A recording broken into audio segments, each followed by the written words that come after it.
Once you feel comfortable making a slip knot, we'll move on to how to hold the yarn with our left hand. So when you made your slip knot, you should have about 4 to 6 inches of a tail. This we will weave back into the project when we're done, called weaving in your ends, and we'll talk about this later. But just make sure when you make your slip knot that the tail part is about 4 to 6 inches. So if you're ready, and if you're right-handed, you'll put your hook in your right hand. If you're left-handed, your hook will probably be in your left hand. Put your slip knot through your hook. That's what your right hand does. If you'd like, when you're learning how to hold the yarn with your left hand, it may be beneficial to hold the tail with your right hand out of the way so you don't get confused on which yarn to hold. So I recommend just tucking it up into your hand for now so that's out of your way. Okay, so we have all this yarn hanging from our hook. We're going to hold that with our left hand if we're right-handed. You will keep your palm facing you, and you will go behind the yarn and grab it, okay? So palm facing you, from behind, grab it with your pinky. You do the same thing with your pointer. And now you're going to pinch that slip knot we made with our middle finger and our thumb. So the main steps are pinky, pointer, pinch. Let's do it again.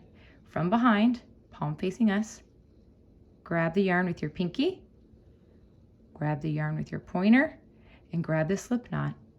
Pinch the slip knot with your middle finger and your thumb. Let's do it again. Notice where I grab the yarn. You don't want to start down here because you'll have way too much slack in your yarn as you go to pinch. All this extra slack in your yarn. You also don't want to do it up here too tight because then you're pulling really tight and you'll have no yarn right here. This is actually the yarn we're going to work into. So grab it from right about where I do. What is that? 4 inches down, and start with your palm facing you from behind. Pinky, pointer, pinch your slip knot.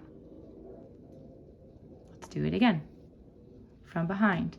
Pinky, pointer, pinch. This is what your hand should look like. There are many ways to hold the yarn.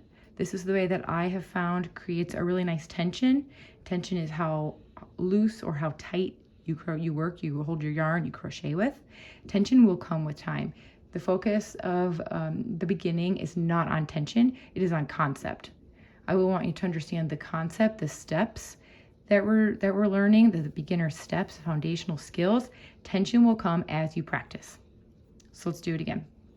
You can keep that tail out of the way if you'd like.